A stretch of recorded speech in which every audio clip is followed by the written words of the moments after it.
Assalamu alaikum wa rahmatullahi wa barakatuhu. Welcome to our program Towards the Light. Inshallah, we are going to begin the Juz 13 today. Nahmadu wa nusalli ala rasulihil kareem, amma ba'd. Fa'auzu billahi minash shaitanir rajeem. Bismillahir rahmanir rahim. Rabbi shrah li sadri wa yassir li amri wahlul uqdatam min lisani yafqahu qawli. We are going to start from ayat number 53 of Surah Yusuf. This is para 13. Wama ubarriyu nafsi, not that I am free from sin. Who is saying this? Hazrat Yusuf alayhi salam is saying this. Inna nafsa la ammaratun bis-su'i. Man's soul is prone to evil. Illa ma rahima rabbi, except the one to whom my Rabb has shown mercy. Meaning, we are very much inclined to commit sins, and therefore if anybody does not get this mercy from Allah, he may be indulging himself in sins. Like the term we say, which we have been taught by Prophet Muhammad also, la hawla wa la quwwata illa billah, that there is no power other than Allah to save us from committing any wrong. So the same thing is being said by Hazrat Yusuf alayhi salam, that had Allah not shown His mercy, I would have also committed the sin. And what was this sin? If you remember, we did in Juz 12, that the wife of Al-Aziz, she tried to seduce Hazrat Yusuf alayhi salam. So now here he says that if I would not have been shown this mercy by Allah, man is prone to commit sin, and so would I have done it. Inna Rabbi Ghafurur Rahim, certainly my Rabb is forgiving and He is merciful. So one should always take this as a credit, and this credit must always be given to Allah subhanahu wa ta'ala when one is saved from committing any sin. There is no pride in committing a sin. At times we are going into sins and we think that, oh, it's okay, it's not a big deal, everybody does it. No, when you are saved from a sin, that is a very big blessing. That means we should always give the credit to Allah subhanahu wa ta'ala to save us from the sins. Waqal al-Maliku, what happened now was that once he was brought out of the, if you remember, from the prison, so the king of Egypt, he called him to meet him. The king said, bring him to me, I will take him for my special service. When Yusuf alayhi salam had a talk with the king, he said, from now on you have an honorable place with us and you will enjoy our full confidence. Meaning from now onwards he got a special place, a special designation with the king of Egypt. Starting from the well, thrown in the well, and then taken up by a group of people who further sell him as a slave. All those years of misery and hardships maybe, and then ending up in Aziz's house, were basically building up a character of Hazrat Yusuf alayhi salam, which was now going to turn out to be a blessing in disguise for him. And many a times when we are suffering, we think that Allah is not being merciful with us. Whereas within those hardships, Allah is being merciful with us when He is trying to teach us a few things which at that special time or moment we are unaware of. And maybe after months, maybe after days or years, we get to know that, okay, fine, then that means that was a blessing in disguise for me. So here this king says that you are going to be enjoying a full confidence with us. So in return, Hazrat Yusuf alayhi salam also offered his services, and he said, Qala ij'alni ala khaza'inil ard inni hafizun alim. Place me over all the resources of the land. Meaning, in a way, make me in charge of your treasures of your land. Certainly I know how to manage. I have the necessary knowledge. That means these are the two good things which one should look for before employing anyone. And here the employee is offering himself with these two qualities, that I can manage, I have the ability and the capability, and I also have the knowledge. That means I possess the knowledge and plus I have the skill to do so. وَكَذَلِكَ مَكَّنَّا لِيُوسُفَ فِي الْأَرْضِ. Thus we established Yusuf in the land. So you see, all the time starting from the well and now coming up to this designation that he has been handed over the treasures of the land to take care of, means that this was the entire planning which was for Yusuf alayhi salam, planned by Allah himself. يَتَبَوَّأُ مِنْهَا حَيْثُ يَشَاءُ, to live therein any way he wished. Nasibu bi rahmatina man nasha'u, we bestow our mercy on whom we please. So this becomes a mercy of Allah subhanahu wa ta'ala, which Allah is expressing here, that see how I made him establish in a particular land, and see this is my rahmah that I bestow upon whoever I wish. Wala nudi'u ajral muhsinin, but Allah gives the reason why he does so is, we do not let the reward of good people be wasted. And in the story of Yusuf alayhi salam, I will request our listeners to concentrate on this word muhsinin. And in this story, you will find the examples of how one can become a muhsin, or what are the qualities of a muhsin. And in this, Allah says that I never let go of the reward of a muhsin. And like we have discussed earlier, who is a muhsin basically? A muhsin is a person who will go beyond the required.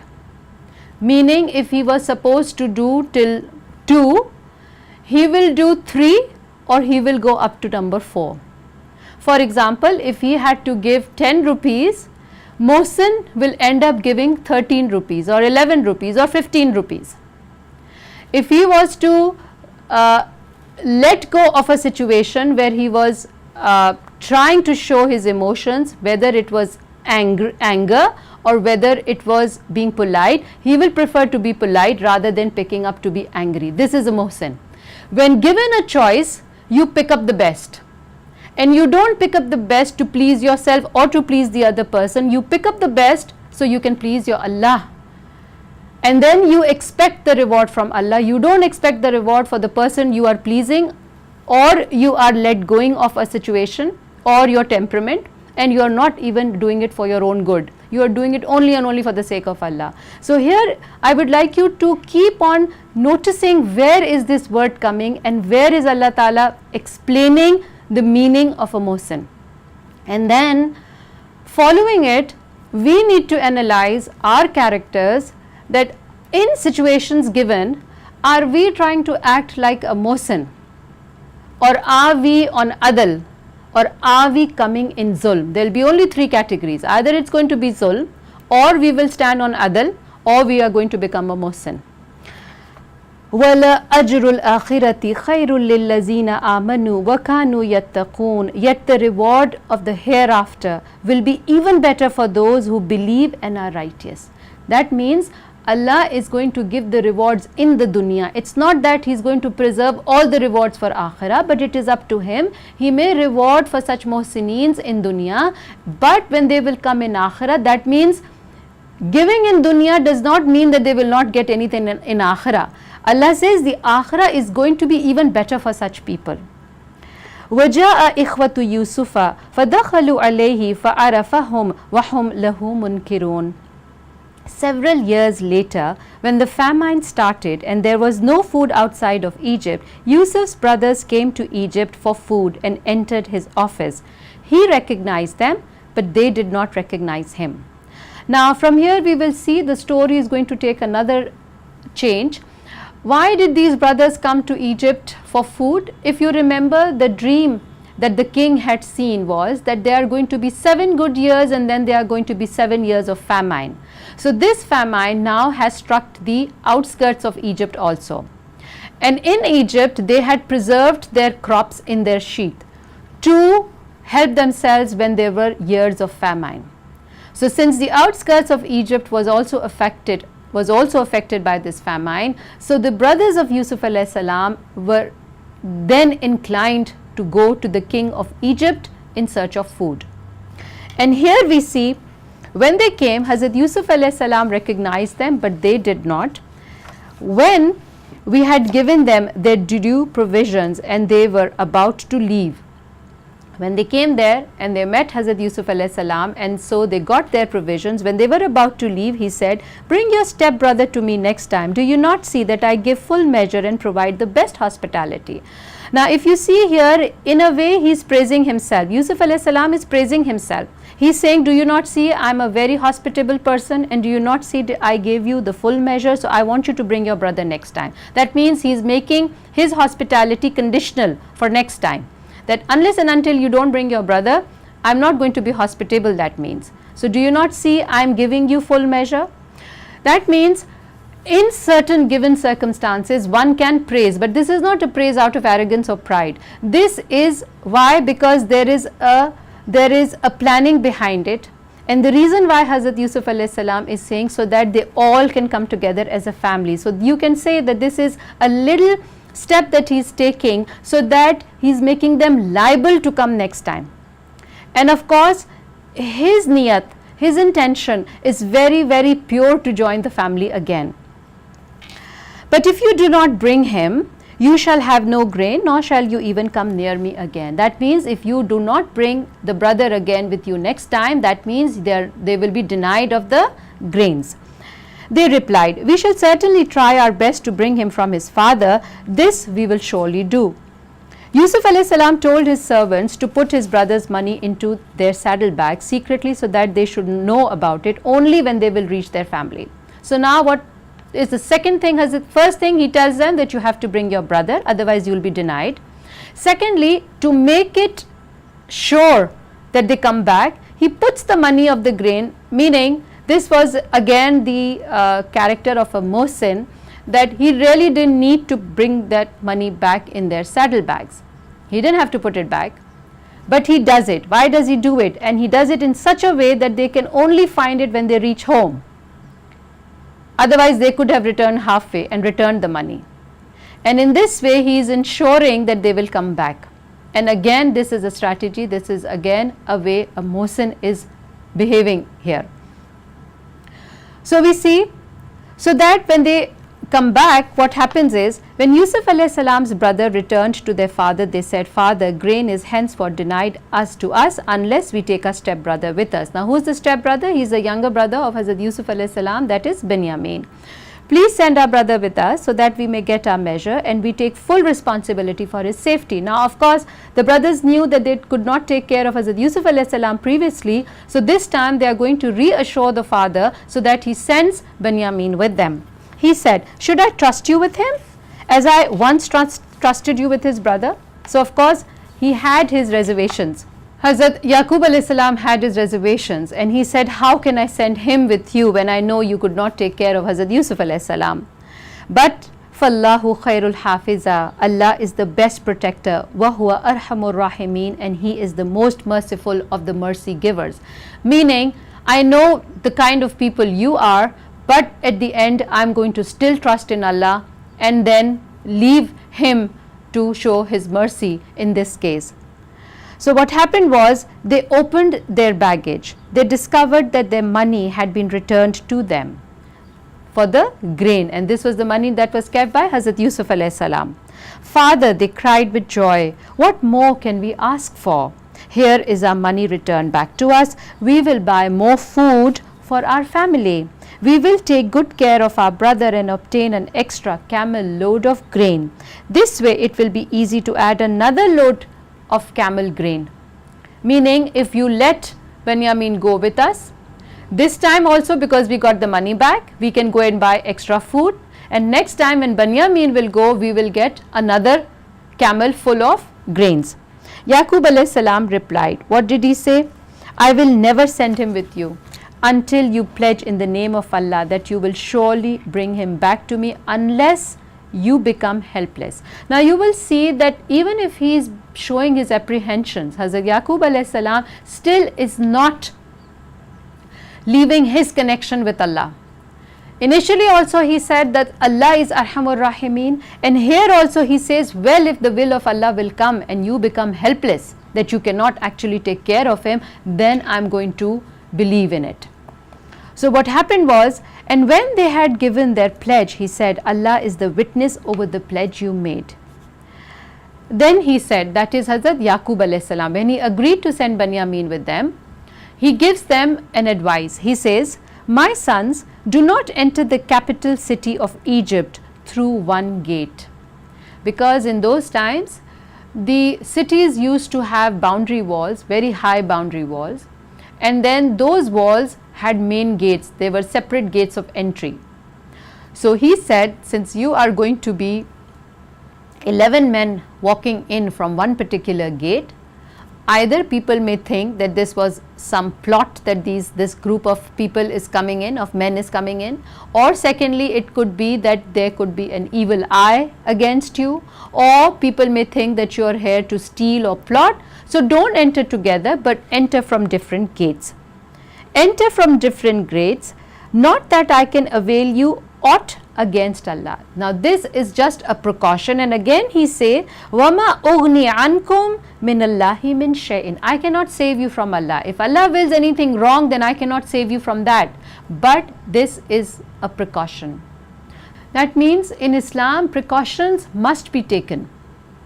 We see that there was this man who came to Prophet Muhammad ﷺ, and he got off from his camel, and he comes in and he asks Prophet Muhammad ﷺ that, should I tie my camel and then trust in Allah to take care of it, or should I leave it loose and trust in Allah? Prophet Muhammad ﷺ told him that no, go tie your camel first and then put your trust in Allah. A lot of times people misunderstand this clause, that if Allah had to take care, then why should I tie the camel? No. If you see here, Hazrat Yaqub alayhi salam is giving an advice to his sons, but at the same time he says that I cannot save you if, God forbid, Allah does not wish good for you at that particular time. So therefore precautions must be taken, because none can accurately judge except Allah. In Him do I put my trust, and in Him let all the reliant put their trust. وَعَلَيْهِ فَلْيَتَوَكَّلِ الْمُتَوَكِّلُونَ. So that means the trust has to be put in Allah, and at times it happens, you must have noticed also, that at times these decisions of precautions, whether you take it or not, become a trial for the person. And then at times something goes wrong and man says, well, I put my trust in Allah and He didn't help me, He didn't protect me. So then why should I put my trust in Allah, and why should not I do my own ways? So whether or not Allah means wrong at that time, wrong in the sense that something had gone wrong with them, some evil eye, or somebody got injured, at that given point, would you still put your trust in Allah? Would you still continue to keep trusting Allah? Now these are the little moments of trial which one needs to understand, that Allah is testing us through these moments also. وَلَمَّا دَخَلُوا مِنْ حَيْثُ أَمَرَهُمْ أَبُوهُمْ. When they entered the city as their father had advised them, مَا كَانَ يُغْنِي عَنْهُمْ مِنَ اللَّهِ مِنْ شَيْءٍ. It did not avail them against the will of Allah. So you see, it did not help them entering from different grades. So would we still say that then why, what was the purpose of trusting in Allah? No. إِلَّا حَاجَةً فِي نَفْسٍ يَعْقُوبَ قَضَاهَا. Of course, Yaqub did his best to avert the fear he had in his heart. Indeed, he possessed the knowledge which Allah had given him. But most people do not know. وَلَكِنَّ أَكْثَرَ النَّاسِ لَا يَعْلَمُونَ. Many people do not understand this point, that you will still make your precautions, put your trust in Allah, and still if something goes wrong, you are still not going to blame Allah. That is your part of Iman, that we trust in Allah blindly. And even if something goes wrong, again that is going to bring out some khair in the end, for which I need to be patient. When they entered to Yusuf alayhi salam, he called his brother, that was Benjamin, alone to himself and said, in fact, I am your brother Yusuf. Now you need not grieve at what they have been doing. Now if you will look at this ayat, this clearly says that do not grieve over what you had to go through or I had to go through at the hands of our stepbrothers. This is the second time where you can understand in this juz what is the meaning of a mohsin. Well, if two brothers are meeting after such a long time, what should be the first thing they should logically discuss? They should logically discuss what happened. Why were the stepbrothers so mean to them? Why did they throw him in the well? How was their behavior? What was their behavior with Benjamin while Hazrat Yusuf was away?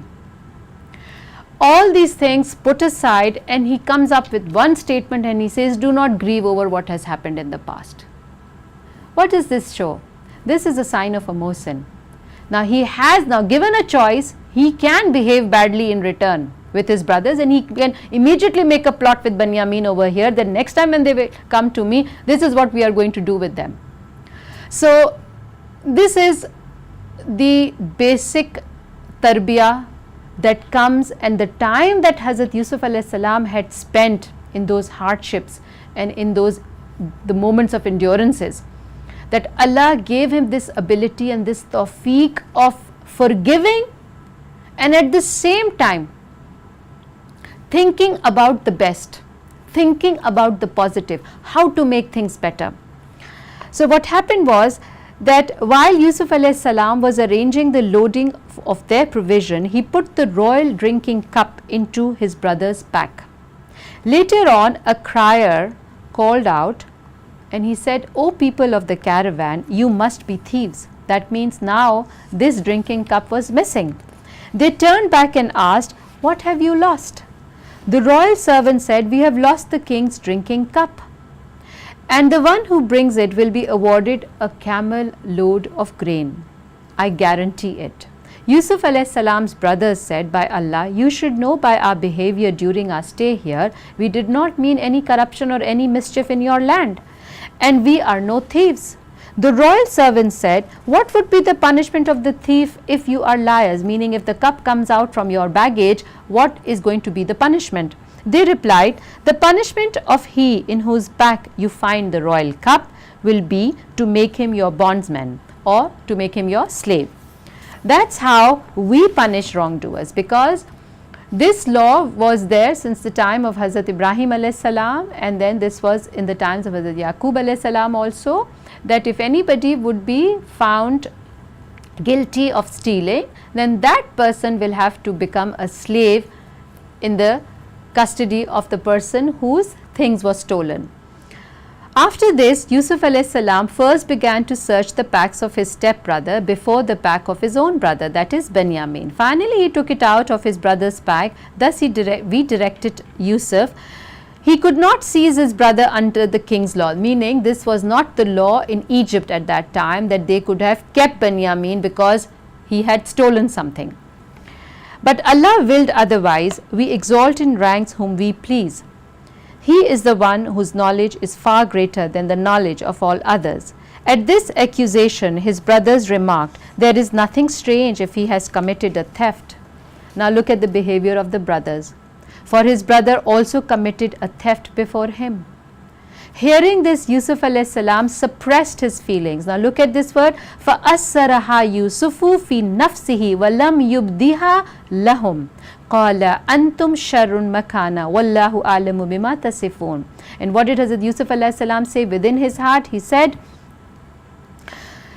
he just whispered to himself, "What a bad people you are. You are accusing me of something, the truth of which Allah knows." That Hazrat Yusuf alayhi salam did not commit any theft.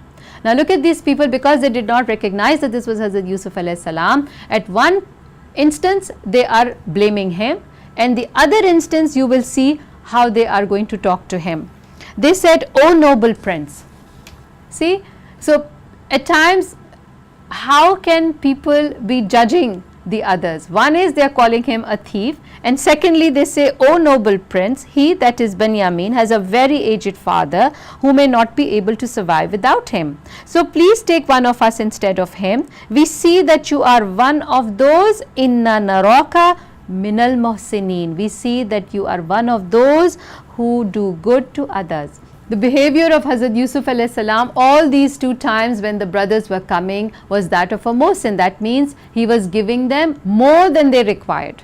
Last time he put the money, remember, and this time when they brought the brother with them, they got an extra grain. So the behavior, the character of Hazrat Yusuf alayhi salam is going to play a very major role in this entire story. We are going to return inshallah. We'll take a short break here.